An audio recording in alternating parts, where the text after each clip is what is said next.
La idea de esta clase es darles algo de la parte de vigilancia activa. Bueno, nosotros, o todas las herramientas que hemos estado presentándoles, abocan, o sea, o tratan de tener en cuenta la seguridad del paciente, ¿sí? Cuando hablamos de errores, cuando hablamos de estudio de imputabilidad de las RAM, ¿tá? Desde el punto de vista de la farmacovigilancia pasiva, siempre una de las críticas que se le hace es que es muy dependiente de la voluntad y notificación, por ejemplo, de los errores o de las reacciones adversas. Y a veces eso lo que determina es que uno no sea capaz de entender la problemática en su dimensión real, pues como siempre ponemos en esa analogía entre lo que se reporta y lo que realmente ocurre, y el iceberg, ¿no? De que lo que realmente ocurre es lo que se encuentra por debajo de la superficie, y que es muchísimo más grande de lo que realmente se reporta. Es por eso que la metodología, cuando implica farmacovigilancia activa, es un tipo de farmacovigilancia que trata de enfocarse en un problema para poderlo dimensionar muchas veces en su forma real. ¿Qué pasa? Bueno, lleva muchísimo más tiempo, ¿sí? Implica el seguimiento, les vamos a mostrar algunos ejemplos, pero de pacientes, ¿sí? O en algunos casos ni siquiera eran pacientes referidos a nosotros, sino que nosotros los incluimos en diferentes estudios. Pero en general los resultados que uno obtiene de ese tipo de estudios son mucho más confiables al momento de medir incidencias, prevalencias y gravedad. Nosotros en esta parte, la mía, vamos a hablar de omeprazol y ácido valproico, ¿sí? Que tenían reportados, en el caso del omeprazol salió una alerta de la FDA por hipomagnesemia, y en el ácido valproico nos llegaron pacientes con hiperamonemia, que era un efecto adverso que estaba reportado, sí, como bastante raro en literatura, pero en un lapso de menos de un año tuvimos 5 casos por diferentes razones, y después de eso, bueno, nos propusimos realizar un proyecto de farmacovigilancia activa para ver cuál era la incidencia real de la hiperamonemia en los pacientes tratados con valproico. ¿Ah? Bueno, empezando con el omeprazol, ¿sí? En el 2011, ¿sí? La FDA saca un comunicado en el cual advierte que los inhibidores de la bomba de protones tienen, o se asocia su uso crónico, ¿tá? Con descenso de los niveles de magnesio. El magnesio es un ion que nosotros también tenemos circulante. Tiene muchos roles en el organismo, ¿tá? Pero es un ion que raramente es determinado cuando a uno le hacen un ionograma, ¿tá? Incluso nos pasó que nosotros, cuando comenzamos a hacer el estudio, que lo hicimos dentro del Hospital de Clínicas, tuvimos la suerte que en realidad las determinaciones de magnesio ya estaban, y se estaban venciendo porque nadie las usaba. O sea, cuando vinimos a decir, nosotros le queremos medir el magnesio a los pacientes, los médicos de laboratorio clínico en realidad estuvieron muy contentos, porque implicaba una mejora en el uso de recursos que ya estaban gastados. Bueno, como ven ahí, esa es la división, sobre todo es muy importante en el metabolismo óseo, está acompañando al calcio, promueve la fijación de calcio, la formación de hueso. En el músculo esquelético también tiene un porcentaje no menor, igual que en órganos blandos, sí, y es bastante poquito en el fluido extracelular. Hay que tener en cuenta que el magnesio es cofactor de muchas enzimas. ¿Cómo se mantiene la homeostasis del magnesio? Bueno, por un lado tenemos la absorción gastrointestinal, ¿tá? Hay un porcentaje que es pasiva y otra está mediada por los TRMP 6 y 7, ¿tá? Que es una absorción activa. A nivel de la eliminación, su excreción se da a nivel renal, por filtración, ¿tá? y hay una reabsorción nuevamente pasiva y activa, y la activa también está mediada por los TRMP7. ¿Ah? O sea que es un ion que obviamente, como decíamos, en parte, gastamos energía para absorberlo y en parte gastamos energía para no perderlo, porque es de gran importancia en nuestro organismo. ¿Ah? Esta, bueno, en realidad lo que tienen es un poco más detallado, ¿sí? La regulación de la homeostasis. ¿Por qué es importante tener niveles de magnesio, ¿tá?, que se consideren normales? Bueno, vieron que yo les decía, por ejemplo, que el magnesio intervenía en todo lo que tiene que ver con la parte muscular, ¿sí? Y la hipomagnesemia está asociada con tetania. La tetania son problemas de contracciones musculares extendidas en el tiempo y dolorosas, ¿tá?, que obviamente, desmejoran la calidad de vida de los pacientes. El magnesio, además, controla la excitabilidad neuronal, ¿sí? Por ejemplo, en mujeres embarazadas, una de las formas de disminuir el número de crisis sin la administración de fármacos anticonvulsivantes, que muchas veces son de riesgo, porque, bueno, son teratógenos o tienen problemas para el feto, es la administración de sulfato de magnesio, ¿sí?, como forma de aumentar, ¿sí?, los niveles de este ion. Además de eso, ¿sí?, tenemos que a nivel cardiovascular se puede dar la aparición de arritmias, ¿tá?, porque nuevamente hay una relación entre los niveles de calcio y de magnesio, hipertensión a nivel por la musculatura lisa vascular, desórdenes coagulatorios, ¿tá?, por lo que yo les decía, sobre todo a nivel de todo lo que tiene que ver con la cascada y los factores de la coagulación, tienen mediadores que usan como cofactor magnesio, ¿tá? Enfermedad coronaria, bueno, por lo mismo que le había dicho anteriormente, y desórdenes metabólicos tipo hipocalcemia e hipocalemia, ¿tá? Una de los desórdenes metabólicos que puede tener una relación con el magnesio, por ejemplo. ¿Qué nos propusimos entonces? Uso de omeprazol en pacientes internados, ¿tá?, porque eran los pacientes en ese momento que teníamos más cerca, podíamos controlar. Este fue el trabajo de practicantado de un hoy en día colega, ¿sí?, en el cual hizo un seguimiento prospectivo y observacional de 51 pacientes, 15 mujeres y 36 hombres, de edad media 60 años, con un rango, como ven, bastante amplio. Se les determinó, ¿sí?, las concentraciones de magnesio en plasma, se consignaron los días de tratamiento con omeprazol y además se tuvo en cuenta, ¿sí?, las patologías de internación y la otra medicación que estaba recibiendo. A algunos pacientes se les realizaron más de una determinación de magnesio, por eso las determinaciones terminaron siendo 60. ¿Ya? 9 pacientes presentaron hipomagnesemia, y en 38 pacientes la razón del uso de omeprazol no estaba documentado, que es algo que ustedes ya han discutido con nosotros muchas veces, el uso indiscriminado de omeprazol. Pero sobre todo, teniendo en cuenta que es un fármaco que se le han estudiado cada vez más sus reacciones adversas en uso crónico, bueno, tenemos bastante más de la mitad de los pacientes que en realidad no se sabía por qué estaban recibiendo. Cuando hicimos la correlación de magnesio con la duración del tratamiento con omeprazol, tuvimos una correlación significativa. Y en un principio pensamos que estábamos pudiendo ver eso que se decía, ¿no? Cuanto más días de omeprazol, menor era la concentración de magnesio. Sin embargo, ¿sí?, también nos pusimos a estudiar cuáles eran, ¿sí?, aquellos pacientes que habían presentado hipomagnesemia, ¿sí?, y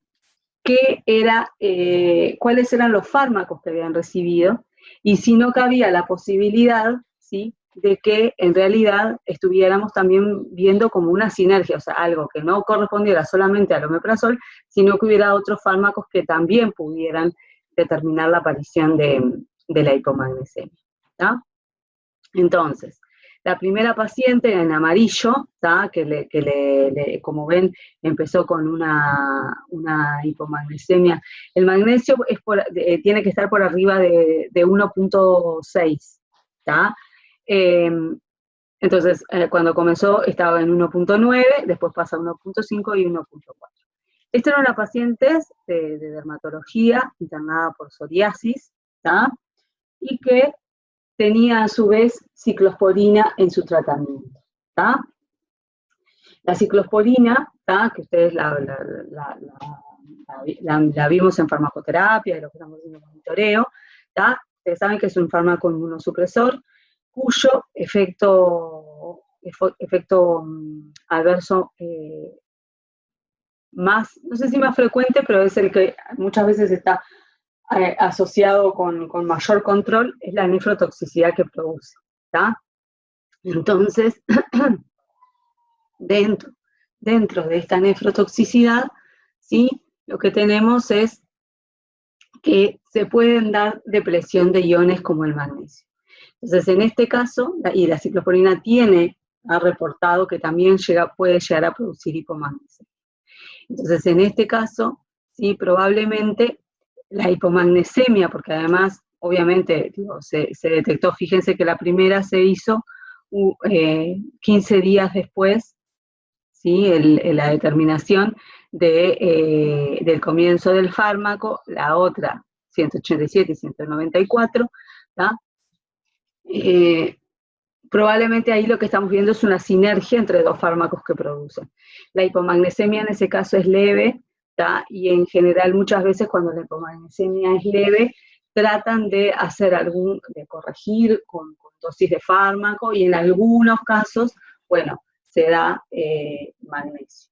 Pero también hay que tener en cuenta que el magnesio dado por vía oral, ahora después lo vamos a discutir un poco, puede no ser del todo efectivo si se está administrando con omeprazol. En esta paciente pasa lo mismo, que tiene pénfigo. En esta paciente, ¿sí? Lo que tenía, ¿sí? Fíjense cuando dice tiempo, que dice 20 días con vía oral, 11 días con vía IV, pero además este paciente recibió, por el problema de hepatopatía crónica que tenía, una dosis mucho mayor, o sea, 40 mil, que en general, ¿tá? No son las dosis que se ven en los tratamientos crónicos ambulatorios. Entonces, obviamente sí le podía pasar que estuviera exacerbado ese efecto adverso. Además, ¿sí? Esa paciente en algún momento también estuvo con furosemide, ¿tá? Si bien justo cuando aparece la furosemide no es cuando tiene la hipomagnesemia, pero en realidad tampoco sabemos en el momento en que cortó la furosemide, pero acuérdense que la furosemide también puede producir hipomagnesemia. Bueno, acá aparece la comorbilidad de la iatrogenia, pero, por ejemplo, el siguiente paciente, la paciente 23, ¿tá? Tenía una neoplasia, ¿tá? Y los derivados de los platinos, que son fármacos usados para las neoplasias vesicales, como el cisplatino y el oxaliplatino, también son fármacos que pueden llegar a determinar el descenso en los niveles de magnesio, ¿tá? Producen hipomagnesemia, ¿tá? Si vamos a los pacientes 33 y 40, ¿tá? También en ese caso hay una relación con la comorbilidad que tiene el paciente, por ejemplo, en la diabetes mellitus tipo 2. No sabemos si este es el caso o no, pero cuando un paciente con diabetes está descontrolado, se acuerdan que hay una gran pérdida de glucosa en orina y con eso se arrastra agua. Bueno, en ese arrastre de agua también se pierden iones, entonces ahí en las diabetes descontroladas con mucha disuria, lo que se ve en parte también es que aparecen, ¿sí? episodios de hipomagnesemia. La idea entonces del estudio, seguimos estudiando bastantes cosas, porque sobre todo lo que nos dimos cuenta era que la explicación a lo que nosotros habíamos encontrado podía ser el omeprazol, específicamente capaz que en esa paciente que recibió mucha más dosis, pero que había otros fármacos, como la ciclosporina, diuréticos como la furosemide, que son grandes depletores de iones, los antineoplásicos derivados de los platinos, que también son depletores de iones, patologías como la diabetes, las hepatopatías. Bueno, uno de los pacientes no se los comenté, pero tenía una hepatopatía relacionada al abuso de alcohol, también pueden dar lugar a depresión, ¿sí?, de magnesio. Y la otra cosa que podía dar lugar a depresión de magnesio es la edad. Y la edad, en realidad, por un factor que tiene que ver con el cambio del pH estomacal. Voy a ir un poquito para atrás para explicar un poco lo que les queríamos contar. ¿Qué pasa con el omeprazol? ¿Y cuál es su relacionamiento entre el omeprazol y la edad? Bueno, lo que hacen, ¿sí?, ambos parámetros o ambos factores es modificar el pH intragástrico e intestinal. ¿Qué pasa con eso? Bueno, lo mismo que le pasan a otros iones como el calcio, ¿sí?, y el hierro. Si el medio no es lo suficientemente ácido, los iones, ¿sí?, precipitan y con eso no se absorben. ¿Ah? Eso por un lado.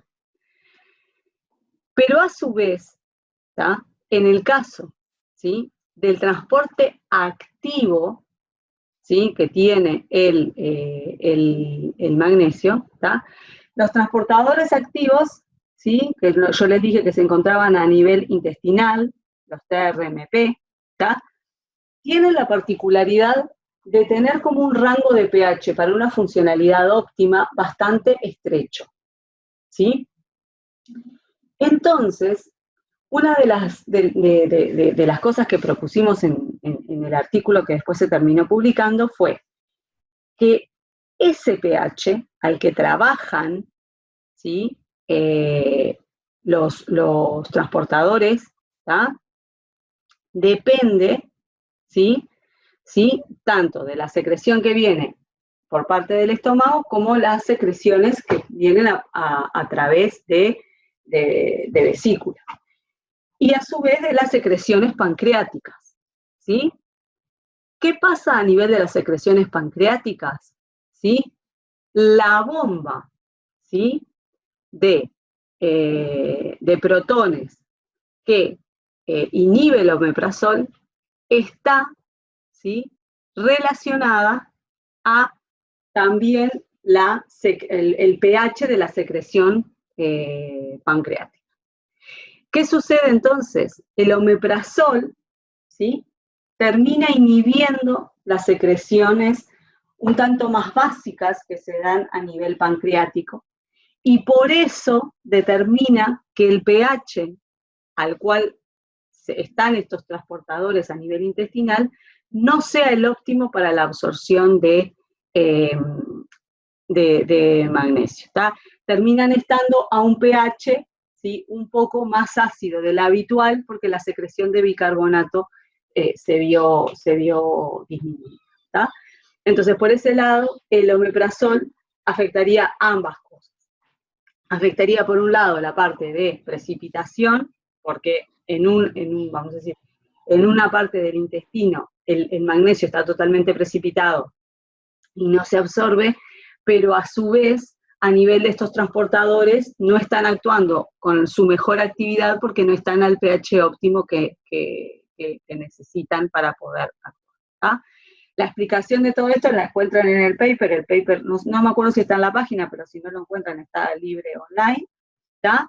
Y por eso nosotros cuando pusimos las conclusiones, ¿tá?, lo que nos quedó era que la mayoría de los pacientes que estaban con 20 miligramos de omeprazol por un periodo que era relativamente corto, no podían causar, o sea, no le veíamos una correlación con hipomagnesemia, ¿tá?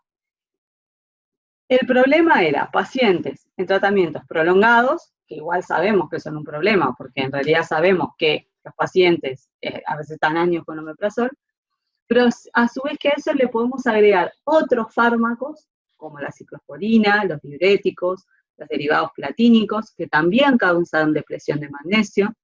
En pacientes diabéticos y alcohólicos, en los cuales también, como les decía, hay una depresión de magnesio, y en los añosos que, junto con el efecto de entonces la acloridria, lo que determina es la precipitación y la no absorción de magnesio a nivel del intestino. Y una de las cosas que yo les comentaba era que, como pasa con otros iones, muchas veces pretenden reponerle a los pacientes el ion vía oral. Pero si el problema está en el pH gástrico o intestinal, ¿sí? O en este caso, a su vez, con el omeprazol sumado a estos transportadores activos, la reposición oral de los iones no va a ser efectiva. Porque aunque yo le dé mucho, si está pasando un problema desde balance de pH, va a seguir siendo complicado que el ion se absorba. Entonces, en esos casos, la reposición que se recomienda, ¿tá?, es una reposición IV. ¿tá? Y bueno, de esa forma, bueno, la recomendación que sacamos era que no teníamos esa evidencia que en tratamientos relativamente cortos, con 20 miligramos el omeprazol causara hipomagnesemia, y que obviamente lo que se recomendaba siempre era el seguimiento de forma periódica del ion, para nuevamente, como hemos visto en otras clases, no confundir la aparición de algún episodio, de algún síntoma, con una nueva patología del paciente, cuando en lugar lo que estamos viendo es una reacción adversa del fármaco. Esa vendría a ser la primera parte. Y la segunda parte era la del valproico, que les decía, ¿no? Bueno, los antecedentes que les comentaba, ¿tá?, eran reportes, ¿tá?, de casos de hiperamonemia sintomática, ¿tá?, tras la administración crónica o aguda de DPA. ¿tá? Los 3 primeros, como ven, son tratamientos crónicos, o sea, no, la persona estaba tomando la dosis de medicamento que fue indicada por su médico, y en el último caso, sí, en una paciente con patología psiquiátrica que ya venía tomando DPA, pero hace un intento de autoeliminación y hace una ingesta aguda del fármaco. ¿tá? Como ven, bueno, los tenemos, ¿no? La mitad eran para epilepsia y la otra mitad para trastornos psiquiátricos.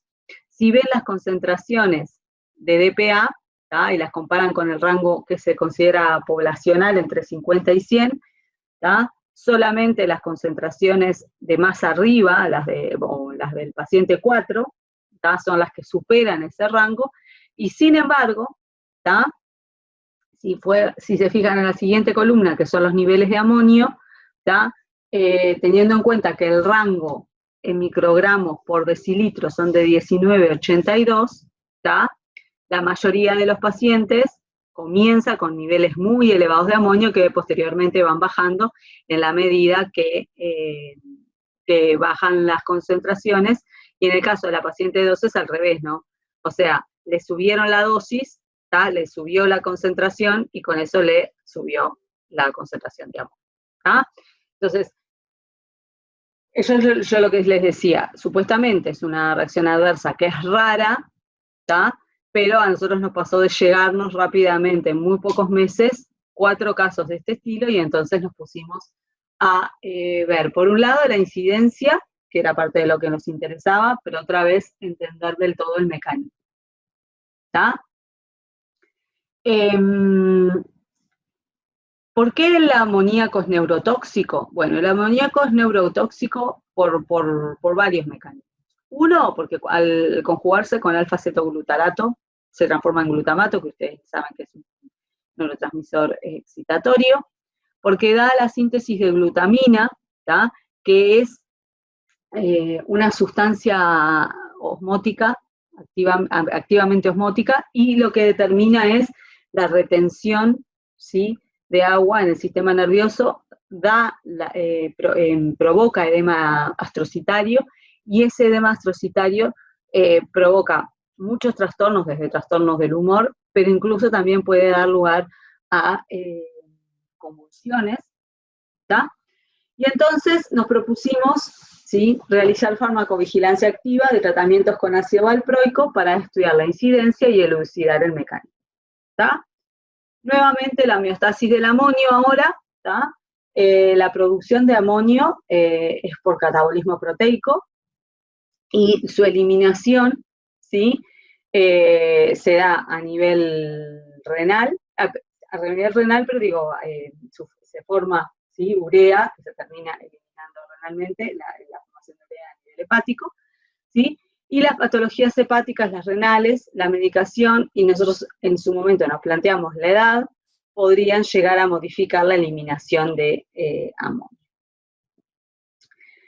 Y ahí el amonio, y por otro lado teníamos al valproico, ¿tá?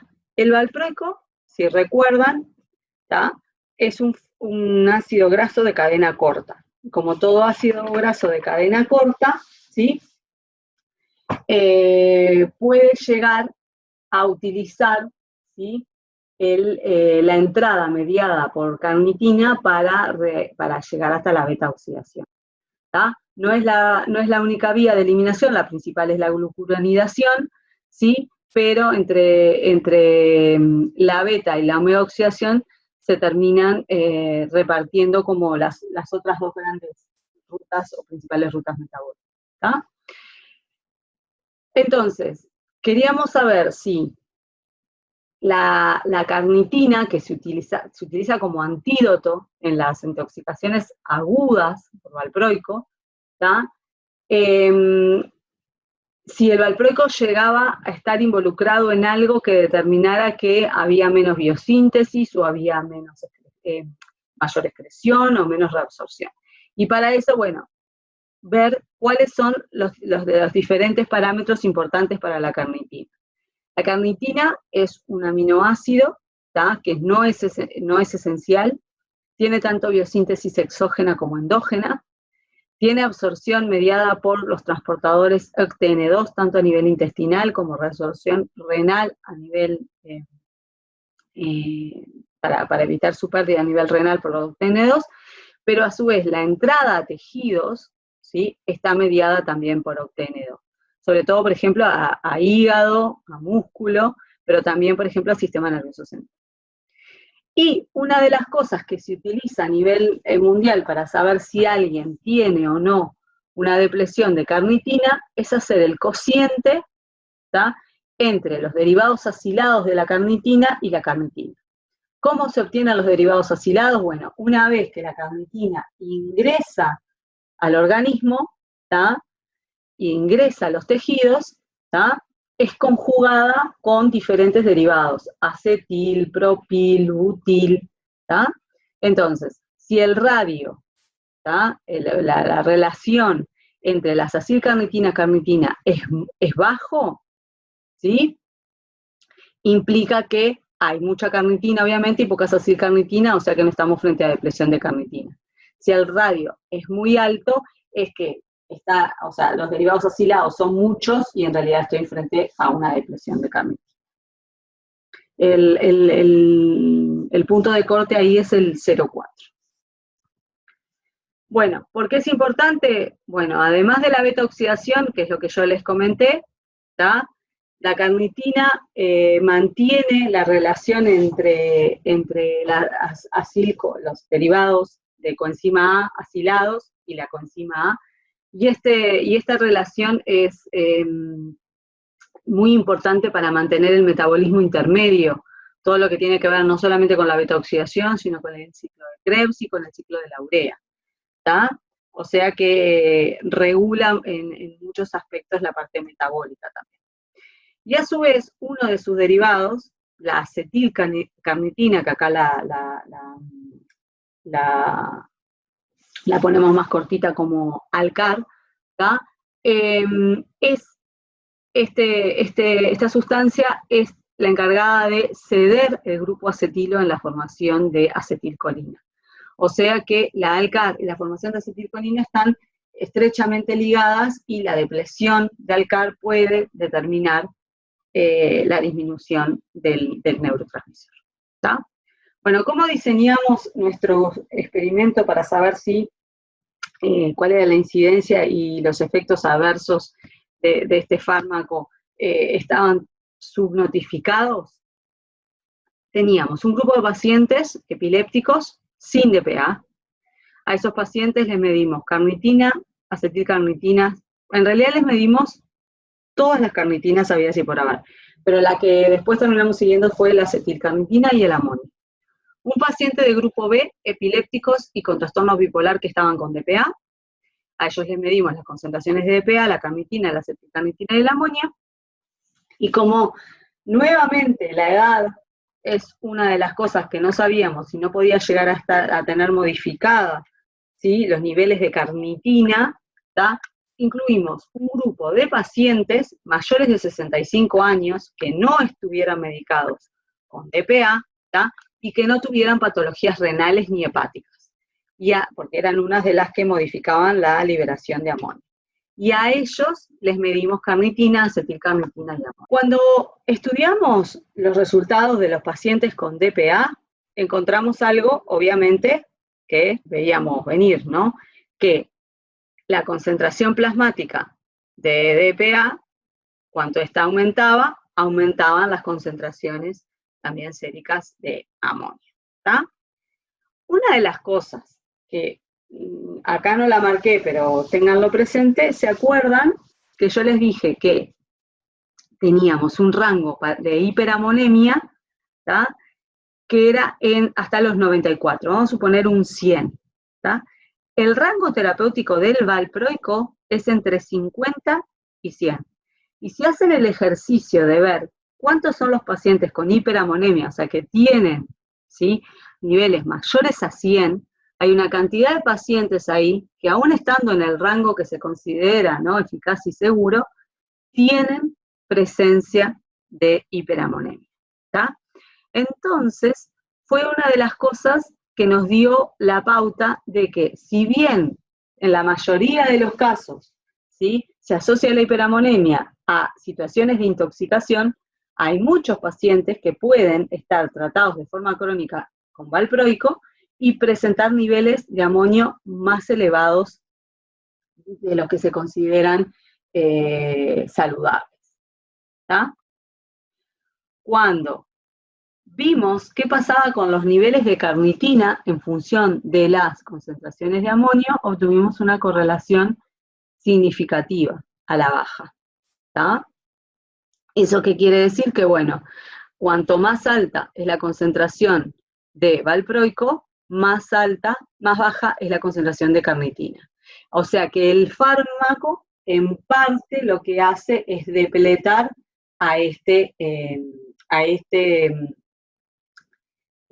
aminoácido, ¿tá? Y ahora vamos a ver cómo eso. Con la acetilcarnitina obtuvimos una correlación que no fue significativa, pero también a la baja en pacientes. Entonces nos pusimos a tratar de ver por qué la hiperamonemia estaba relacionada a la carnitina, aparentemente, y por qué obviamente era parte del tratamiento antidótico, ¿no? Porque a los pacientes que llegan al centro, o sea, que llega una información de que un paciente tuvo una ingesta aguda de DPA, el antídoto que se le da es carnitina, ¿tá?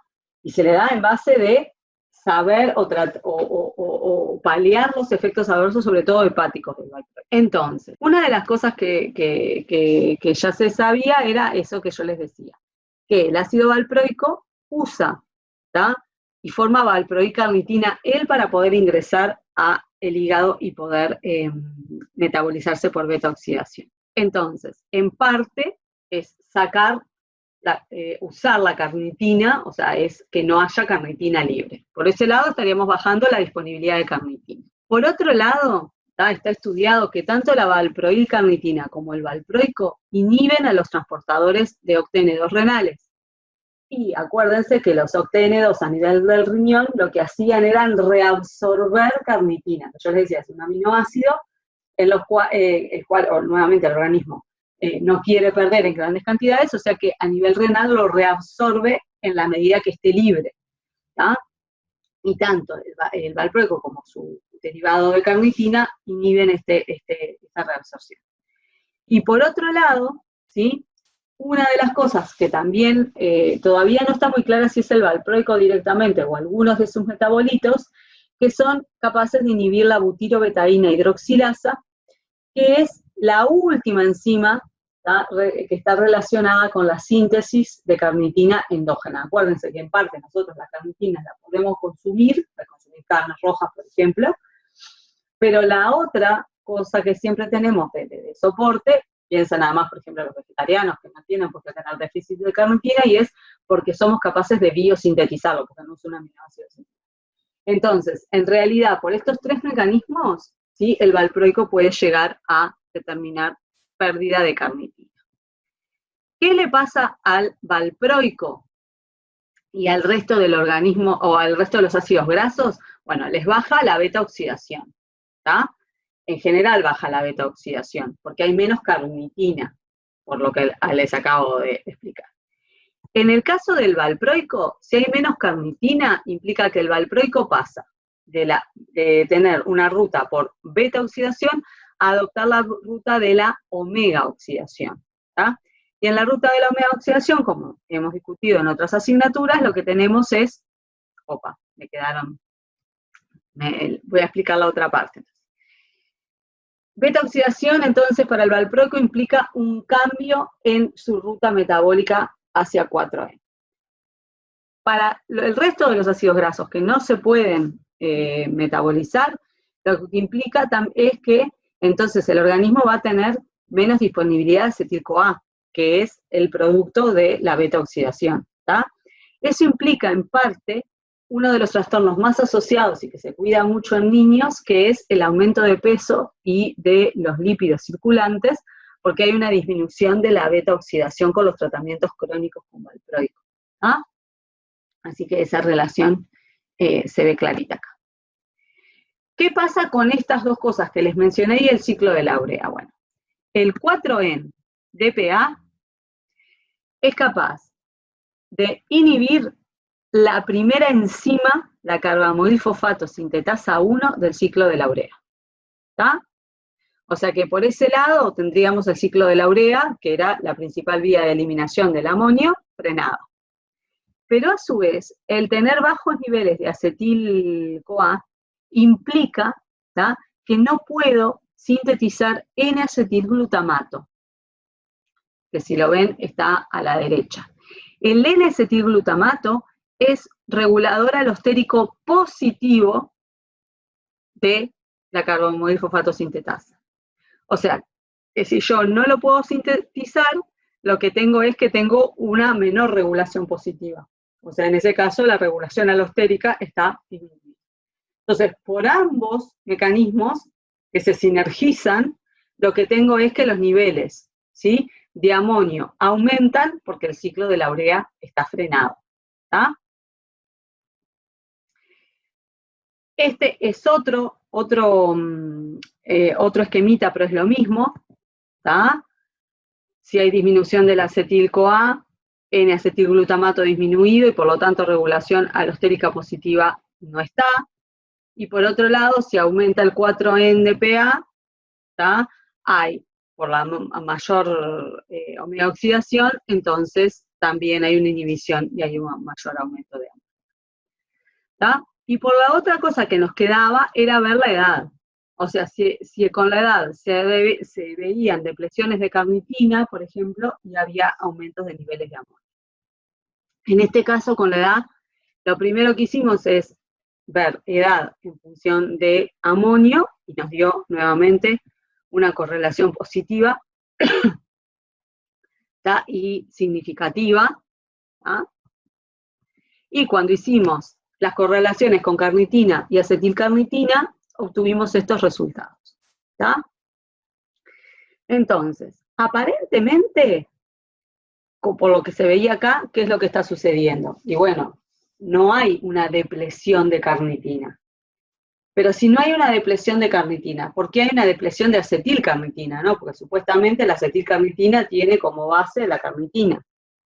Bueno, lo que estamos viendo acá es que en realidad, lo estudiamos después, obviamente, es que la carnitina, si bien está circulando, no está entrando a los tejidos y por lo tanto no se puede transformar en sus derivados acilados. ¿Tá? Entonces, lo que encontramos era que con la edad podía haber disminución de los transportadores OCTN2. ¿Tá? ¿Qué sucede si la carnitina no está entrando? Bueno, todo lo que yo les decía de la regulación del metabolismo intermedio, ¿sí? Entre ellos el ciclo de la urea, no se está dando. Y entonces por eso los pacientes, ¿sí? Tienen un aumento del amonio con la edad, porque en realidad la carnitina no está ejerciendo su función por más que esté circulante, ¿tá? O sea que no es un problema de disponibilidad de carnitina, es un problema de que la misma no puede entrar a los tejidos. Y eso fue algo que vimos cuando comparamos aquel biomarcador que yo les decía, la relación entre las acilcarnitinas y la carnitina libre. ¿Tá? No daba extremadamente alto y sin embargo los pacientes en realidad es como si no tuvieran disponibilidad de carnitina. ¿Tá? Que es un poco lo que parece acá, ¿no? Este es el grupo A, eran los epilépticos jóvenes sin valproico, y el grupo C eran los adultos mayores sin valproico, ¿tá? Y en ese caso, ¿tá? La explicación de por qué se da la hiperamonemia, bueno, porque si bien la carnitina puede aumentar de forma circulante, debido a la bajada de hormonas sexuales con el aumento en la edad, eso provoca una bajada en la expresión de estos transportadores de influjo para las carnitinas, ¿tá? Eso aumenta los niveles de amonio, ¿tá? Y también hay una depresión de la sirtuina 5, ¿tá? Que es una proteína que también, ¿tá? Tiene la capacidad de estimular la acción de la carbomoilfosfato sintetasa 1. Y eso también, ¿tá? Determinaría amonio elevado, entonces. Entonces serían varios los mecanismos, ¿tá? Uno por la carnitina, pero también hay otros mecanismos que tienen que ver con las sirtuinas, que son unas proteínas que se han estudiado mucho para el envejecimiento. ¿Tá? Si comparamos los niveles de amonio, fíjense que el grupo A, que son los jóvenes, tenían un nivel de, bueno, casi 62, los de valproico tenían una media de 105, y los adultos mayores no necesariamente van a estar por encima de los niveles, aquellos que les decía, entre 22 y 94, pero están, ¿sí?, ubicados sobre el tope del rango. ¿Tá? Entonces, como conclusiones, ¿tá? Bueno, la epilepsia u otra medicación anticonvulsivante no contribuyeron a esta hiperamonemia, ¿tá? Los niveles de amonio en sangre se correlacionaron con los niveles de DPA. Este estudio fue mucho más grande, incluyó la determinación de 4E, la determinación de saliva, ¿tá? Nosotros acá solamente mostramos una parte, pero encima a uno de estos pacientes se le suplementó carnitina, después de forma crónica para tratar de bajarle los niveles de amonio, y obtuvimos un efecto terapéutico positivo para la paciente, que incluso lo terminamos después haciendo como reporte de caso. ¿Tá? Pero claro, fue una sola paciente y obviamente no es algo que se ha transformado todavía en algo de rutina. Sí sabemos que es de rutina, los pediatras sí lo usan como rutina, que a los niños que están medicados con valproico les ponen carnitina de terapia adjunta siempre, porque a su vez ellos les quieren prevenir todos los trastornos metabólicos y de aumento de peso, ¿tá? Obviamente también la carnitina en ese caso los va a proteger de que no tengan una hiperamonemia por valproico, pero está bueno saber que es una terapia coadyuvante que es de gran utilidad en pediatría, ¿tá? Bueno, en el paciente con DPA lo que vemos es un déficit de carnitina y un déficit de acetilcarnitina, porque, o sea, no hay carnitina por todos los mecanismos que provoca el DPA, y a su vez eso hace que, bueno, no entre carnitina al tejido, o sea que también se depleta al CAR, ¿tá? Y un aumento de niveles de amonio. En el paciente añoso no hay depresión de carnitina y sí hay déficit de acetilcarnitina, y eso también está correlacionada con aumento de amonio. Y se acuerdan que nosotros les decíamos que la acetilcarnitina era súper importante como dador de grupos acetilo para, por ejemplo, la formación de acetilcolina como neurotransmisor. Bueno, hoy en día existen algunos estudios en los cuales se asocia el déficit de carnitina, de acetilcarnitina, perdón, por ejemplo, a patologías como el Alzheimer, ¿sí? Bueno, ni que hablar de la parte de balance de carnitina y acetilcarnitina en epilepsia, vimos. También está otros trastornos como la depresión, ¿sí? Otras demencias. Bueno, la parte de bipolaridad es un poco más complejo la explicación, pero en realidad con el paso de los tiempos, este fue o sea, les presenté la primera parte donde se basa lo que hemos venido haciendo con posterioridad, ¿tá? Porque es una de las herramientas terapéuticas que se estudia, por ejemplo, para tratar de aumentar los niveles de acetilcolina, por ejemplo, en pacientes con Alzheimer. ¿Se acuerdan que en el Alzheimer una de las cosas que se ven, es que las rutas de la acetilcolina están disminuidas bueno, y en parte de lo que se trata de frenar es con los anticolinestéricos que haya metabolismo de acetilcolina para que no bajen sus niveles. Entonces, bueno, hemos seguido investigando y ya no con una parte de farmacovigilancia activa todavía, pero tenemos varias rutas como para seguir, e incluso empezamos, que bueno, después la persona no continuó sus estudios, pero un estudio en ratones, mutados para desarrollar Alzheimer, que era muy prometedor, pero bueno, veremos si en algún momento lo enganchamos. Así que con esto, simplemente concluir que en los pacientes con DPA, con tratamiento con DPA, bueno, la carnitina puede ser un tratamiento efectivo, ¿sí? En ese caso, nosotros en nuestro país ya la tenemos como tal, mientras que en los pacientes añosos, ¿sí? Si yo les sigo dando carnitina, pero la carnitina sigue sin poder entrar, es muy difícil que nosotros podamos ver diferencias en efectos terapéuticos. Así que no sería el tratamiento de elección, sino sobre todo el tratamiento con alcalá. Bueno, y con esto... Hola chiquilines, ¿cómo andan? Si no me escuchan, me dicen, ¿eh? ¿Me escuchan bien? ¿Sí? Está, perfecto. Bueno, un poquitito para empezar el tema, esta parte, digamos que lo que estamos haciendo es poner casos prácticos que en realidad fueron llevados a cabo por el área durante todos estos años. Una cosa es lo que le había dicho Cecilia, la farmacovigilancia pasiva, en los cuales ustedes están las hojas amarillas y son importantes, pero saben ustedes que hay siempre una infranotificación. Y otra cosa es la farmacovigilancia activa o intensiva, en los cuales, por dicho, son seguidos por un periodo bastante prolongado. En este caso, cuando nosotros hacemos farmacovigilancia intensiva o farmacovigilancia activa, tenemos que tener bien claro hacer un protocolo, de hacer, digamos, los objetivos del estudio, por cuánto se va a seguir, cuáles son, digamos, lo que se le va a pedir, digamos, si se va a determinar en distintos fluidos, ya sea plasmáticos o salivales, a su vez también la metodología, qué se va a determinar, cómo se van a imputar las RAM, y todo ese proyecto, digamos, una vez escrito, que es lo que nos pasó con es elevado, digamos, a la Comisión de Ética de la Facultad de Química primero, porque, o sea, son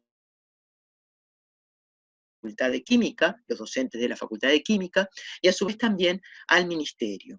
Muchas veces el proyecto no es pedido por el Ministerio, en el caso del que voy a presentar yo fue pedido por el Ministerio de Salud Pública, lo que se hace es pasarlo al Comité de Ética Institucional. Por ejemplo, tenemos un proyecto en marcha que es el estudio de tramadol, también farmacovigilancia intensiva de tramadol, en los cuales ha pasado por la Comisión de Ética del Hospital universitario, el Hospital de Clínicas. Es importante también obtener el consentimiento informado de los pacientes. En este orales de difenilantoína, en realidad nos pidió el Ministerio de Salud Pública que hiciéramos, digamos, la vigilancia activa de 2 marcas comerciales diferentes, las únicas 2 que hay en el mercado actualmente, digamos, de fenitoína. Este proyecto nos llevó más o menos de 2 a 3 años. ¿Ya? Vieron que son proyectos quizás costosos, largos, difícil para que el paciente, digamos, una vez incluido en el proyecto, lo siga. Pero bueno, hemos llegado a resultados, fueron transmitidos en su momento al Ministerio de Salud este estudio de farmacovigilancia, y bueno, se lo queríamos mostrar como un caso práctico que nos llevó bastante tiempo, que obtuvimos conclusiones al respecto, pero a su vez también, fíjense que estos estudios, como le mostró Cecilia, tanto el de omeprazol como el estudio de ácido valproico, nos permiten tomar medidas, son estudios los cuales investigamos y muchísimo, ¿tá? O sea, las causas de por qué aparecen los efectos adversos, y esa investigación nos sirve no solo a nosotros como investigadores de la facultad, sino también a la población, porque es importante saber la causa de las reacciones adversas muchas veces y qué está pasando con determinada medicación. Entonces, ustedes van a ver que quizás es mucho más intensivo, digamos, la explicación, digamos, como parecía lo del valproico, pero es importante saber por qué ocurrieron esas reacciones adversas, para poder explicárselo al equipo de salud y poder tomar medidas, ¿tá? Tanto con el estudio de omeprazol como con el estudio de valproico se tomaron medidas. Bueno, entonces ahora vamos a poner un poquito diferente el estudio en cuanto que fue exigido por el Ministerio de Salud Pública, y les pusimos el ejemplo con Cecilia y con Natalia de una sola marca nomás, y no voy a decir ni idea cómo lo encaramos. Primero, obviamente, en ese proyecto tuvimos que poner, más allá del objetivo, que era la vigilancia activa de determinada marca comercial de fenitoína por determinado tiempo, cuáles serán los criterios de inclusión para los pacientes. Obviamente, el criterio de inclusión, la fenitoína, ustedes como saben, es un anticonvulsivante, obviamente los pacientes tenían que presentar epilepsia, estar recibiendo fenitoína por vía oral, que haya controlado, haya permitido controlar sus crisis, haber firmado el consentimiento informado que incluía al paciente el estudio, digamos, o nosotros le hacíamos firmar el consentimiento informado, digamos, una vez que hacíamos el seguimiento y la entrevista con el paciente, posee una edad igual mayor a 18 años, para no tener ninguno de los problemas que puede ser el trabajo con niños, que es capaz que requiere, digamos, de mayor control de las autoridades de cómo se realiza el trabajo. A su vez también que sean pacientes de ambos sexos. Los criterios de exclusión, perdón, obviamente eran no apartarse de los criterios de inclusión, las mujeres cursando embarazo, y, o sea, aquellos individuos que tuvieran problemas o adicciones a drogas de abuso, alcohol, o que tuvieran problemas, digamos, de insuficiencia hepática moderada o grave. Ustedes saben que la fenitoína se elimina sobre todo por vía hepática, por gran metabolismo hepático, por lo tanto, los pacientes no los incluimos a priori en el estudio, ¿tá? Y aquellos pacientes que no se adhirieran al tratamiento. Ustedes saben que el tema de incumplimiento de la medicación es un tema importante. Quizás si el paciente no se adhería al tratamiento, poco íbamos a poder concluir sobre los efectos o incluido no solo la parte de toxicidad o la falla terapéutica, ¿tá? Porque si el paciente no cumple, no toma la medicación, vamos a pensar que de una concentración baja, esa falla terapéutica la consideramos como que es una reacción adversa, y en realidad tenemos que saber la causa, y capaz que la causa es no adherencia al tratamiento, ¿sí?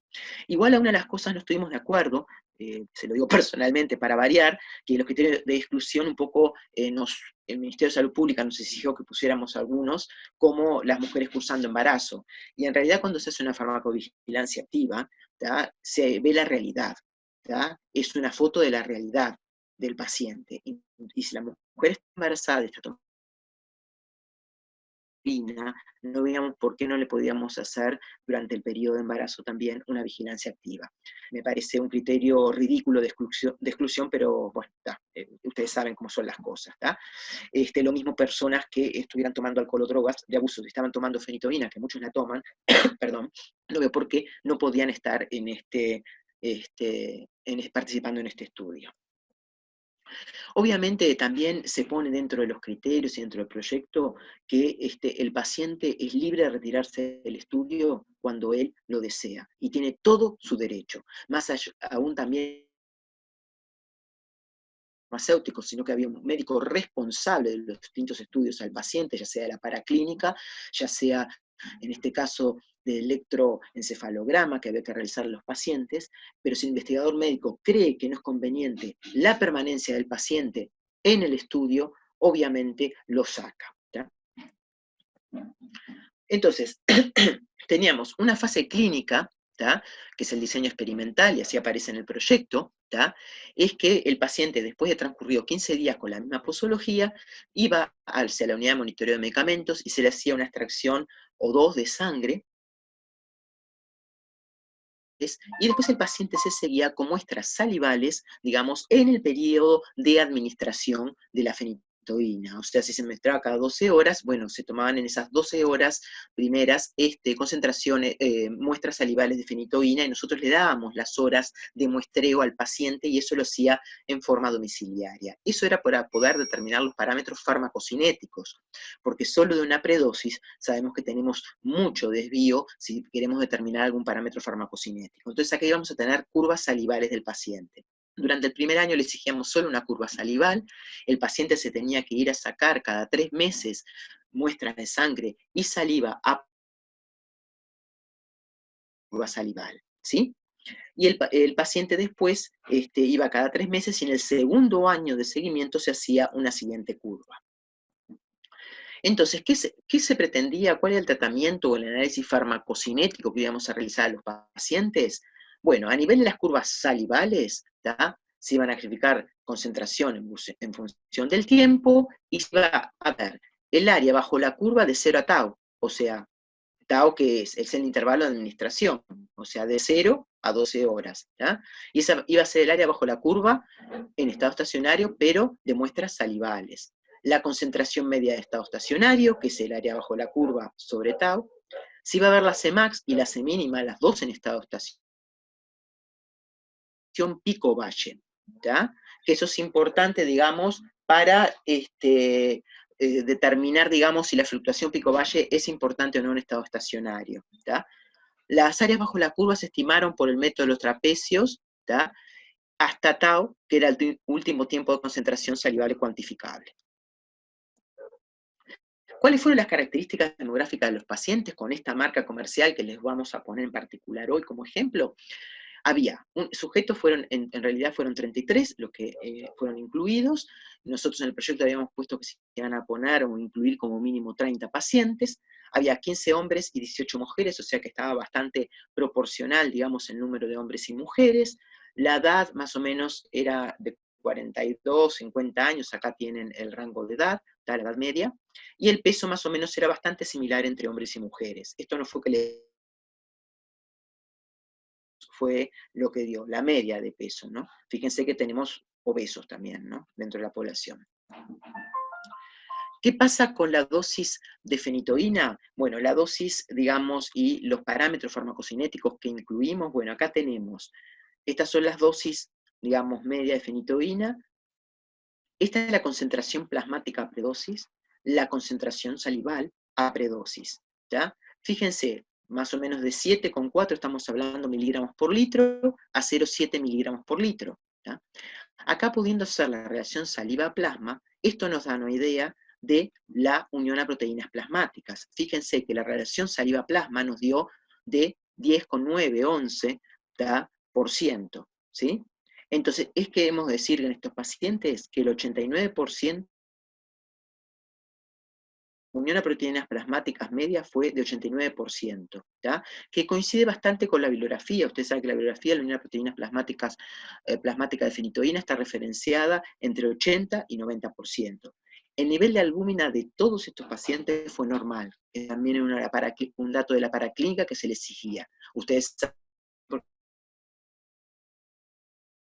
concentraciones plasmáticas pueden distorsionar lo que nosotros pensamos, digamos, de lo que es la concentración farmacológicamente activa. ¿Tá? Nos pueden dar baja las concentraciones plasmáticas, que es la droga total, pero no quiere decir que la concentración libre, ¿tá? Que es la farmacológicamente activa, esté mal. ¿Tá?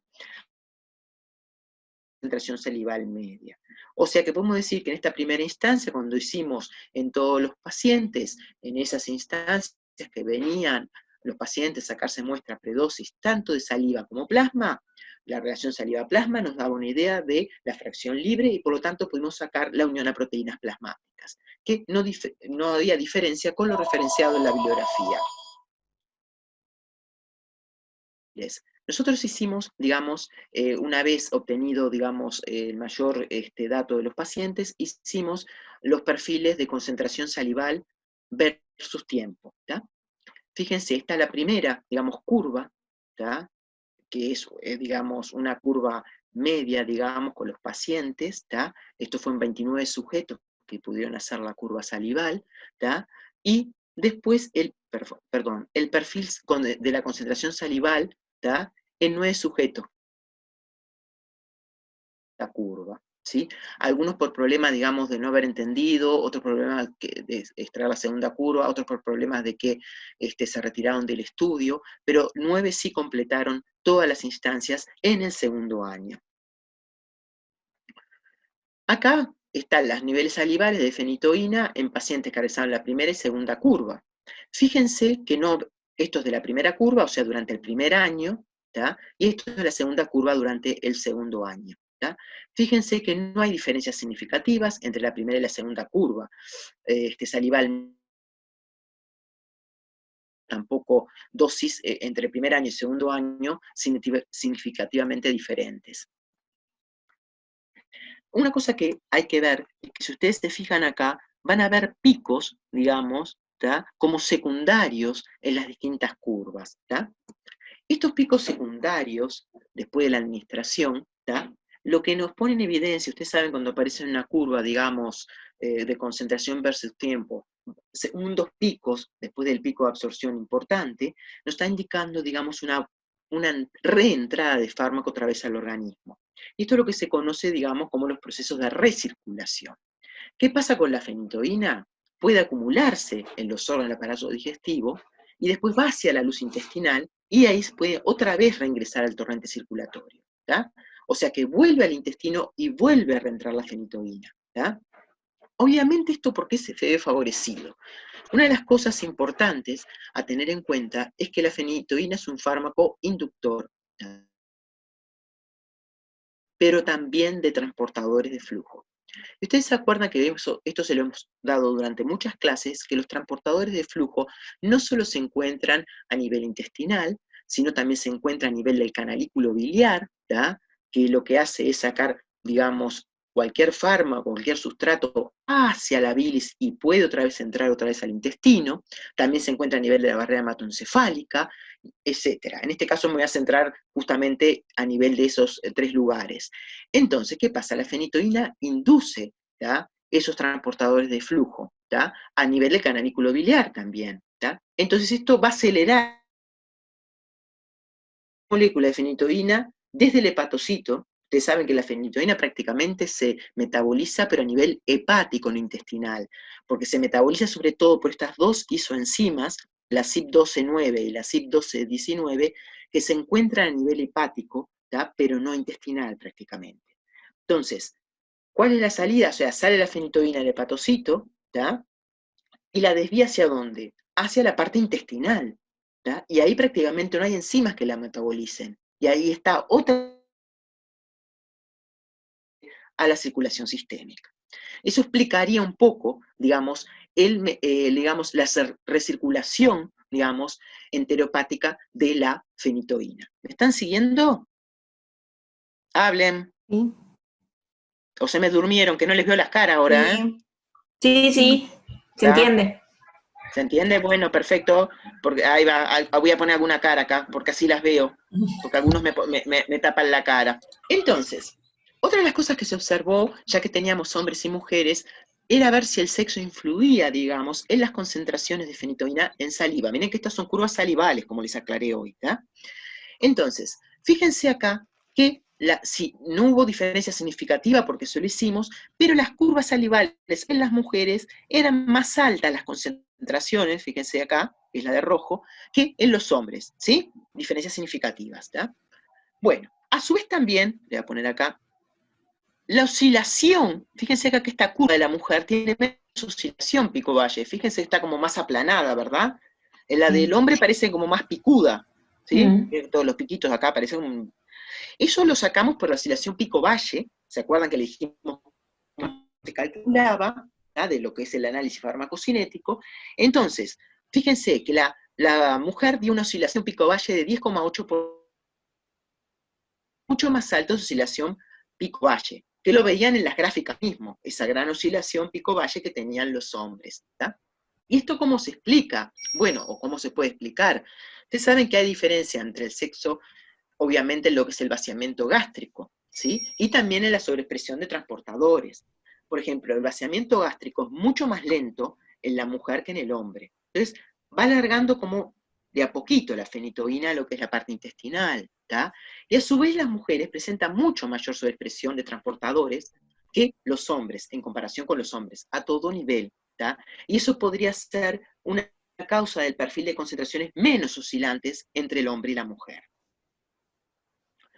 Otra cosita, bueno, acá están directamente, pero para que tengan los datos de las dosis medias en el hombre y la mujer, que lo separamos para que lo vieran. Fíjense acá las concentraciones plasmáticas y las salivales acá, como les decía, mayor en la mujer y la no sé, o sea, eso fue importante saber que no hay diferencias significativas entre las dosis normalizadas, entre el hombre y la mujer, ni en las concentraciones plasmáticas y salivales, ¿sí? A pesar de que había una tendencia a que las concentraciones salivales fueran más altas o son más altas en las mujeres, no hay diferencia significativa, ¿tá? Ni entre las concentraciones plasmáticas ni entre las concentraciones salivales. Pero ¿por qué podría ser, digamos, esa curva o esa tendencia, digamos, en encontrar concentraciones más altas en salivales? Si la mujer expresa o sobreexpresa mayor transportadores que el hombre, a nivel de la glándula salival también hay transportadores de flujo, chiquilines. Por lo tanto, si expresa más, puede ser que mayor fármaco salga hacia lo que es la parte salival. Por eso las concentraciones, digamos, un poco más altas en las mujeres, sin llegar a ser significativas que en el hombre. Esto es una cosa que sabemos, lo que hicimos fue, ustedes saben que desde el punto de vista cinético, la fenitoína sigue una cinética de Michaelis. La dosis aumenta en forma totalmente desproporcional, digamos, las concentraciones, ¿se acuerdan? ¿Sí? Entonces, eso lo corroboramos, sobre todo no tanto en saliva, que no se pudo ver bien, pero sí en plasma, en los cuales vemos, digamos, una concavidad, digamos, un aumento, digamos, de la concentración con una concavidad positiva más, digamos, importante al aumentar la dosis diaria. O sea que no estamos encontrando nada nuevo, ¿tá? Simplemente los transportadores y hombres y mujeres, pero en cuanto diferenciado en todos los libros, ¿tá? Pero a veces hay que demostrar las cosas ante el Ministerio de Salud Pública, ya lo saben, ¿tá? Entonces, ¿qué pasa? Obviamente acá vemos lo que dice acá, simplemente que vemos, o sea, algo que ya es característico, la curva típica de Michaelis-Menten, ¿tá? Pero nosotros tenemos una hipótesis, ustedes saben que prácticamente esto está explicado por una saturación a nivel enzimático, digamos, esa, digamos, cinética no lineal de la fenitoína. En realidad nosotros tenemos otra hipótesis, no de las enzimas a nivel hepático, sino que lo que, digamos, realmente nosotros explicamos y que lo hemos publicado ya, es que al haber más concentración de fenitoína a nivel de los transportadores de flujo, hay una inducción de los mismos, ¿tá? Una inducción concentración local dependiente, y aumentaría, digamos, entonces esto, digamos, la expresión de transportadores de flujo, ¿sí? ¿Y qué harían? Sacarían, aumenta la expresión de transportadores de flujo a nivel del canalículo biliar, ¿qué pasa? Sacan o bypassean a las... Es como que la fenitoína se sale de su lugar de mayor metabolismo y va al intestino, ¿sí? Por eso no se metaboliza tanto, digamos, a concentraciones más altas, ¿tá? El clearance disminuye a concentraciones más altas. ¿Me están siguiendo? ¿Por qué? Porque si aumento los transportadores a nivel del canalículo biliar, como hace la fenitoína, ella misma dice, opa,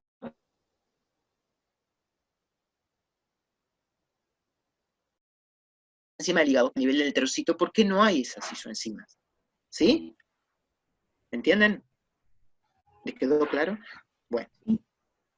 Entonces, es un poco para ver, digamos, el aumento desproporcional de las concentraciones con el aumento de dosis de la fenitoína, que es algo sabido. Les doy otra explicación.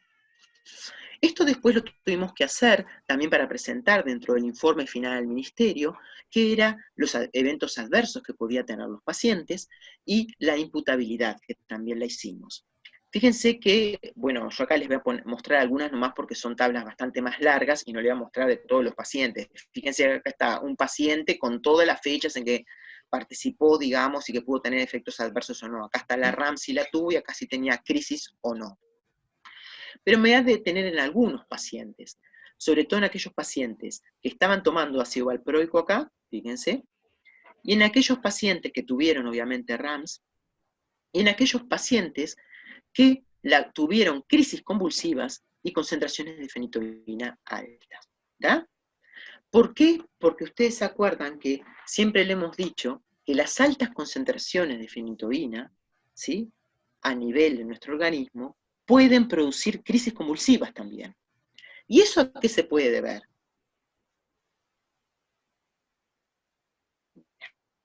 ¿Cómo en sangre? ¿Cómo espero ver las concentraciones a nivel del sistema nervioso central?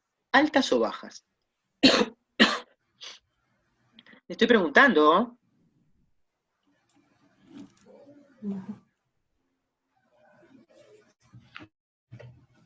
Ah, los agarré, no me estaban dando bolilla. A ver, otra vez la pregunta. Si yo tengo concentraciones altas de fenitoína, digo que la fenitoína aumenta la expresión de transportadores, que los transportadores de flujo están a cualquier nivel. Si yo tengo en sangre, ¿cómo las voy a tener a nivel del sistema nervioso central? Bajas. Bajas, muy bien. ¿Por qué bajas? Porque justamente, si estoy diciendo que la fenitoína aumenta la sobreexpresión de transportadores, a nivel de la barrera hematoencefálica también los va a aumentar.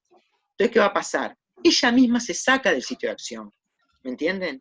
Y por eso ella, la fenitoína, a concentraciones altas, me puede producir crisis también. ¿Sí? Y no es por falla terapéutica, puede ser no, que la crisis puede darse tanto por falla terapéutica, ¿ya? Pero ojo si las concentraciones son altas, que ahí lo más seguro que sea un problema de toxicidad. Entonces, en estos dos pacientes que le dejé, ya que estoy acá, después voy a volver para atrás a la transparencia, fíjense, en estos pacientes tenían crisis, que era la primera, digamos, ¿vieron acá? Crisis, ¿ya? Es la primera, digamos, columna. Acá RAM aparece, la columna esta es de RAM, o sea que tenía una reacción adversa, y el problema ¿cuál era? Problemas visuales. Y crisis convulsivas. Los problemas visuales son comunes con concentraciones altas de fenitoína. Ustedes saben que dan nistagmo, que es un movimiento ocular de un lado para otro, dan problemas visuales, dan problemas de ataxia, o sea, vieron esa marcha como de que hubieran tomado alcohol, digamos, que vamos para un lado y vamos para el otro, digamos, yo no tengo experiencia en eso, pero digo, van para un lado y para el otro el paciente y se mueve como no coordinado, bueno, eso es la ataxia, ¿ya? Entonces, en estos pacientes, fíjense que las concentraciones, si decimos que el rango terapéutico de fenitoína en sangre poblacional es de 10 a 20, es lo que está referenciado en la literatura, fíjense acá la concentración de fenitoína en plasma. ¿La ven? Acá arriba, 26, y acá 24. En este momento el paciente tenía todo, problemas visuales, después problemas para dormir, pérdida de memoria, y tenía crisis en toda esta instancia el paciente. ¿tá? O sea, cuando hicimos la imputabilidad, prácticamente dio probable. ¿tá? O sea, que en estos casos, nosotros lo que le decíamos al médico, y que el médico trataba de hacer, era bajar la dosis, ¿sí? Para que bajaran esas concentraciones de fenitoína, y ver si en ese caso las crisis mejoraban, o sea, eran controladas. ¿Sí? Perfecto. Después, lo que quería decirles acá es cuando se le estaba administrando con ácido valproico. ¿tá? Y un poco siguiendo lo que dijo Cecilia, el ácido valproico, ¿tá? cuando está a concentraciones altas, que vamos a ver también en uno de los casos, fíjense, en este no se le midió amonio, pero en este caso sí se le midió amonio, que está altísimo, altísimo. Fíjense que en el caso de concentraciones altas de valproico o con tratamiento crónico de valproico, él mismo puede producir hiperamonemia, que estuvo explicándole Cecilia muy bien. Y esa hiperamonemia, o ese amonio exacerbado, puede pasar la barrera hematoencefálica y a nivel central producir, como les dijo Cecilia, glutamato, ¿sí? Un aumento de la producción de glutamato, que es un neurotransmisor excitatorio. Por lo tanto, los pacientes pueden llegar a tener crisis también. Y es debida también a una intoxicación y no una falla terapéutica. En este paciente, que sí tenía, de acá abajo, que sí tenía el nivel de amonio. Entonces, ¿cómo podemos decir o qué podemos concluir de esta parte de las reacciones adversas?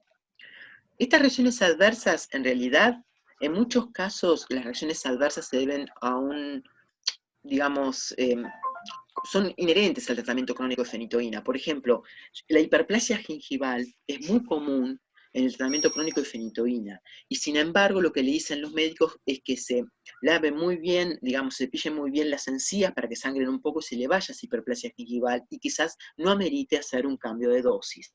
¿Ya? Sí se hizo en aquellos pacientes que presentaban crisis y una concentración de fenitoína elevada, que es lo que dice acá, como les estuve explicando. ¿Ya? Y un poco acá está todos los transportadores de flujo que les estuve explicando recién.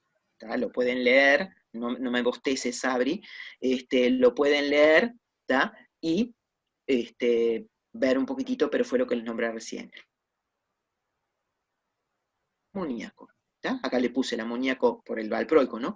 El amoníaco atraviesa fácilmente la barrera hematoencefálica, en el cerebro se conjuga con alfa-cetoglutarato para formar glutamato, que es excitatorio. ¿Sí? Entonces, más allá de la fenitoína, cuando estaba combinada con valproico, sí podía ser un tema. Pero eso no quiere decir que deje el paciente el valproico o deje el paciente la fenitoína. Ustedes saben que estas reacciones se pueden controlar cambiando la dosis, o como explicó Cecilia, si hay que agregarle carnitina, se le administrar al paciente. Acá tenemos las dosis medias que se utilizaron en los que controlaban las crisis. ¿Cuál era la dosis que controlaba las crisis? La concentración plasmática y la salival. ¿Sí? Entonces, ¿qué pudimos concluir y qué le transmitimos así después de 2 años? O sea, lo estamos resumiendo mucho. Miren que esto no le pusimos toda la paraclínica del paciente, porque si no mueren, porque cada 6 meses se le hace una paraclínica al paciente. ¿Tá? O sea, funcional hepático, la parte renal, la parte de hemograma, y se le hacía un electroencefalograma, que lo veía la neuróloga. Importante, y se adjuntaba todo al ministerio, que en realidad lo que se juntó al ministerio cuando se mandó fue tremendo, fue una caja llena de toda la parte de los consentimientos informados de cada paciente. O sea, se lo estamos resumiendo y parece muy fácil. Son muy tediosos esos estudios, son lindos de hacer, pero muy tediosos, sobre todo Natalia y Cecilia vivían llamando a los pacientes para que asistieran a la consulta el día que tenían que sacarse la muestra, o sea, llamarlos por teléfono, insistirle, o sea, fue realmente también un trabajo.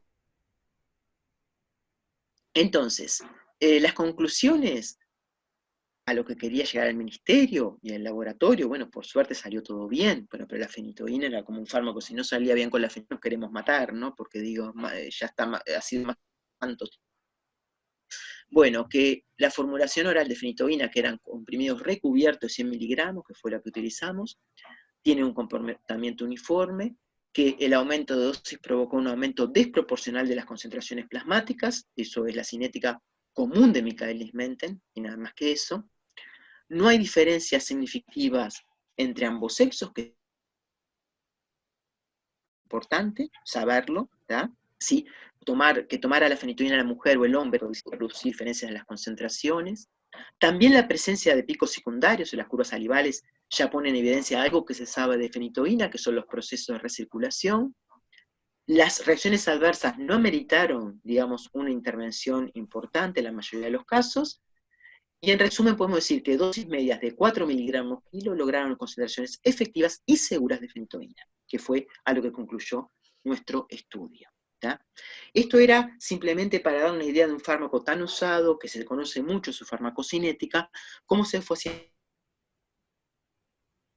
Una de las cosas que nos pidieron es que no se hace cuando se hace farmacovigilancia activa, que les quede claro, es que nos pidieron llenar, ¿tá?, las hojitas amarillas, Cecilia, a mí, ¿tá?, el Ministerio de Salud Pública, ¿tá?, cada hojita eran, no sé, como 60 hojas por cada evento adverso, que eso no se hace cuando se hace farmacovigilancia activa, ¿tá?, eso se hace cuando es una noticia. Farmacovigilancia activa ya tenía, digamos, con esto que está acá, ¿tá?, ya saben en qué día el paciente le pasa.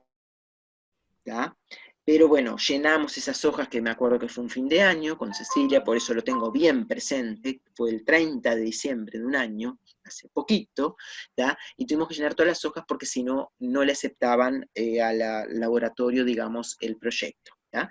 Pero en realidad esto es farmacovigilancia activa. En farmacovigilancia activa se mide todo, digamos, y no hace falta hacer una notificación espontánea, porque no es a tiempo, o sea, digamos, simplemente se lo dimos porque, bueno, acá el ministerio lo quería tener, pero bueno, directamente lo podía sacar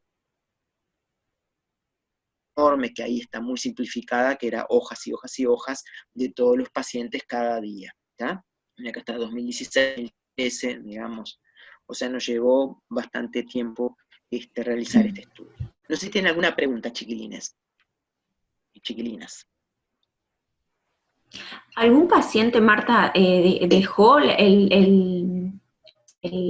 sí? Sí, perdóname que te corté antes. Si dejó el estudio, sí. Sí, ajá. Sí, dejó el estudio. Mira, algunos pacientes fueron incluidos, me acuerdo de algunos casos que dejaron el estudio por otros problemas, y mira que se le daba hasta la medicación, Sí. La medicación se la daba al laboratorio, o sea, la teníamos nosotros, digamos, en la unidad digamos, de monitoreo de medicamentos, se le daba la caja, ¿tá?, por todo el tiempo, de cada 2 meses o cada 3 meses, como él lo pasaba a retirar. Algunos pacientes dejaron porque o no venían a la consulta, había casos de un chiquilín que era bastante problemático, muy jovencito, había otros casos que sí, digamos, eran difíciles, de algunos problemas, claro, porque decir que no tienen problemas psiquiátricos los pacientes, que nos querían poner que no tuvieran problemas mentales, es bastante difícil. Algunos sí los tenían, pero con todo, digamos, importante, aún así, porque mirá que seguir los pacientes a los estudios durante 2 años, casi 3, ¿no? Sí. En algunos casos, cada 3 meses es difícil, ¿eh? Es Sí. difícil. Sí, por eso consulto, digo, porque me imagino que capaz o que se arranca con entusiasmo, bueno, o hay gente que toma conciencia de lo que les están pidiendo, del por qué, ¿no? Entiende el por qué. Pero después, claro, con el tiempo eso capaz que se va como diluyendo. Claro, no, muchos pacientes hasta les encantaba venir, teníamos los dos casos, los muchachos con más jóvenes no, obviamente, no querían ni vernos, Sí, pero sí. los pacientes mayores sí, porque les gustaba hablar, entonces cuando le hacíamos Claro. una entrevista iban, te contaban todo, entonces está, Uy. pero en realidad sí, mirá que es muy, muy tedioso más pacientes, ¿entendés? No eran algunos pacientes que dejaron, digamos, después de no sé, de la segunda instancia, bueno, eso contribuyó a que el supervisor médico introdujera a otros pacientes, entonces se nos fue alargando el estudio. Claro. De los 2 años se nos fue alargando, por eso nos fue llevando más, porque algunos no cumplieron los 2 años, capaz que después, y otros estaban cumpliendo los 3 años, ¿me entendés? Sí, dependés del acatamiento de ellos, digamos. Sí, no, mira que ahora vamos a empezar. Sí. Pero tenemos el estudio del tramadol que ya fue aprobado, que tenemos la técnica analítica, todo eso, y bueno, sabemos que los pacientes van a ser un problema, ¿viste? Sí. Van a ser un problema. El seguimiento, ¿no? De que vengan, seguir. Claro. Sí. ¿Y ahí el financiamiento para el tramadol es parte del laboratorio también? ¿Consiguieron? No.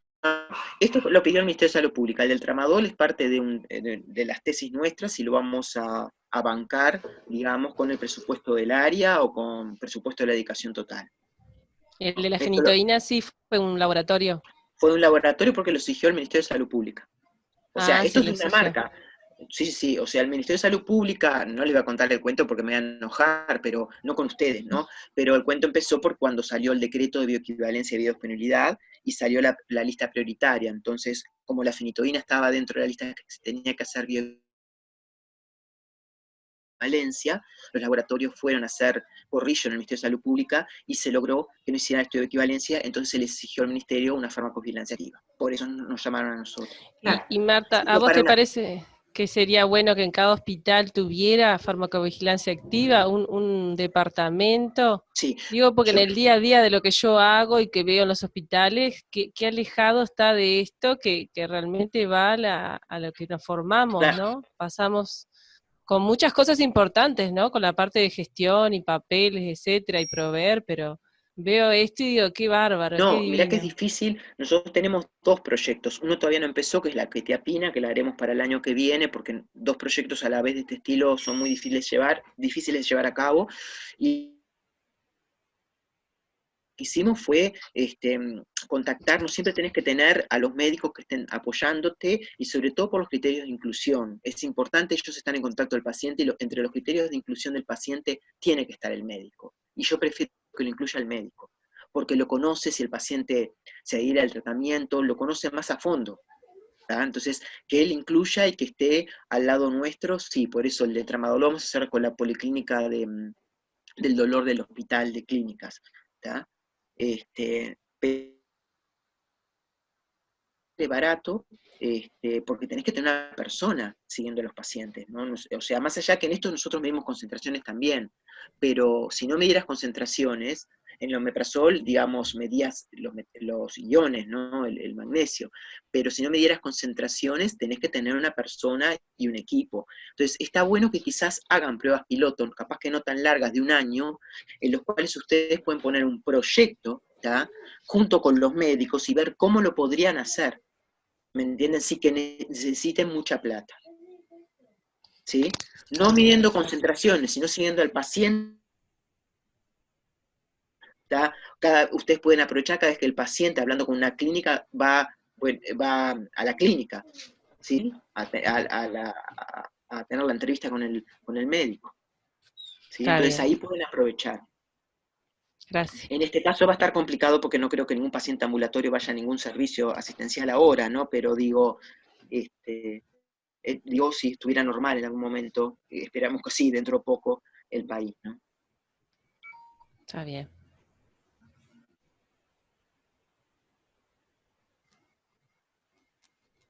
Una cosita, la clase que viene van a tener, que ya les dijo Cecilia, no sé si Cecilia andás por ahí, capaz que está con los niños. No, estoy acá.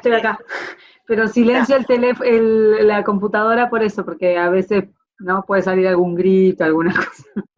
Sí, en casa me pueden, o sea, ya los niños son grandes, más bien que no griten nada, porque, entonces, no, lo que vamos a hacer es, o sea, un poco como está la situación en facultad, les quería decir que ya va a salir, ustedes ya saben que, si no lo saben, ya es voz populi en todas las noticias, que prácticamente prácticamente lo dijo el rector, lo más seguro que no se retomen, o sea, es como un interrogante, pero es lo más seguro. Pero a su vez también la Semana de Turismo, o la Semana Santa, como quieran, que es la semana que viene, no se van a dar clases, ¿tá? De manera, por plataforma, por Zoom, por nada, pero sí se pueden contestar los foros o dudas que se tengan, ¿tá? O sea que, bueno, si tienen dudas, sobre todo porque el lunes 13 ustedes van a tener la clase con Pietro, se acuerdan la clase de intercambiabilidad, y después ya empiezan la exposición de sus casos clínicos. ¿tá? Entonces, en ese caso, bueno, en la Semana de Turismo nos pueden el aula, nosotros igual, digamos, vamos a estar conectados, digamos, entre los docentes del área, pero sí que no van a tener clases, ningún tipo de clases a nivel de la universidad. ¿Sí? No sé si querés decir algo más, Ceci. No, era eso, digo, yo ya que les había dicho que el lunes 13 y el lunes 20 eran los días de exposición, pero bueno, está perfecto. Digo, lo de la no, ¿cómo es esto? no recomienzo de clases es una cosa que en realidad salió ayer de noche, o sea que no se los había confirmado, pero... No, yo porque estoy en el comité de emergencia, por eso No, de no, facultad, por eso. no, por eso. A lo que me refiero es que yo les dije, o sea, que lo que les comentamos era que en realidad creíamos que no se iban a retomar las clases, pero todavía no lo sabíamos, así que bueno, ahora es Sí, confirmado que seguramente por las 2 semanas que quedan y muchas más no vamos a tener clases presenciales.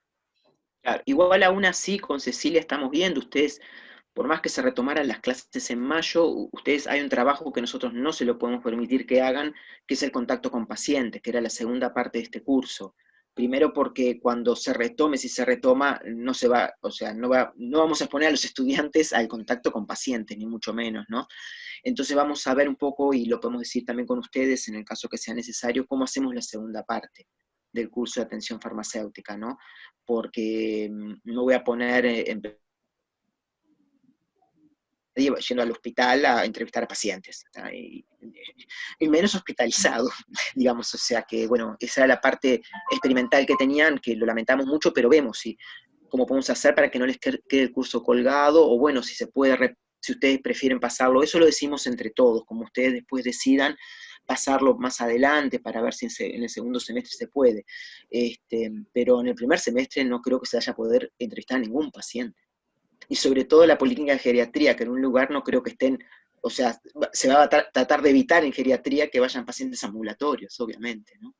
Por ser un grupo. Sí, están suspendiendo, o sea, hacen los seguimientos por teléfono, o bueno, si los pacientes tienen WhatsApp, ¿no? Claro. Por videollamada, pero no están, obviamente que no están metiendo a los pacientes mayores de 65 a los centros de salud. Claro, entonces bueno, primero lo veremos propuestas, lo discutiremos con Cecilia y Natalia, el parcial se puede hacer perfectamente vía Zoom, porque digo, ustedes podían utilizar todos los libros, o sea que no, digo, eso no hay problema, o sea que el parcial de la primera parte, y la primera parte la van a tener bien, ¿está? Pero la segunda parte es sí, y bueno, les vamos a hacer propuestas a ver si están de acuerdo, porque también es importante que ustedes estén de acuerdo, porque cambia bastante el curso, digamos, entre las propuestas que vamos a discutir, capaz que con Natalia y Cecilia la semana que viene, para después decírselas a ustedes, ¿les parece? Sí. Yo no tengo más nada que decir, Ceci, ¿eh? Ah, perfecto. Yo no terminé viendo cuándo eran las últimas personas que se habían conectado, no sé qué hacemos con la lista hoy, Marta, es un día que habitualmente no Si es un tenemos día como es un día que no tenemos clase y la lista no se pasa. Está perfecto, yo les dije que íbamos a ser flexibles en eso, pero está las perfecto. clases. Está perfecto. Perfecto. Así que bueno, chiquilines, nos estamos viendo con Pietro el 13, estamos a la hora habitual, a las 9, ¿está? Y después algún grupo que ustedes decidirán, va a empezar 1 o 2 grupos, ¿tá? A hacer la exposición, ¿tá? Acuérdense, chiquilines, que tienen que hacer una exposición, o sea, tienen que presentar un PowerPoint, ¿no? Para poder discutir y que todos los compañeros vean el caso que les tocó. La idea es que para ese lunes 13 lo tengamos todos prontos, Sí. porque no sabemos en realidad si nos toca, ¿no? Exactamente, pero es lo más justo porque si no es como a unos darles más tiempo que a otros. Todos lo tienen y después vemos quién empieza. Igual en turismo no van a ir a ningún lado, ¿no? A trabajar. A trabajar, sí, mirá, yo estoy trabajando más que ¿sabes cómo estoy con las reuniones estas? Porque esto es dar clases. Abrimos jueves y viernes, sábado y domingo, que nunca. Sí, está bravo. ¿Vamos? Bueno, nos estamos viendo entonces. Bueno, chao. Que pasen bien. Pasen bien, chicos. Igualmente. Gracias. Chao. Chao.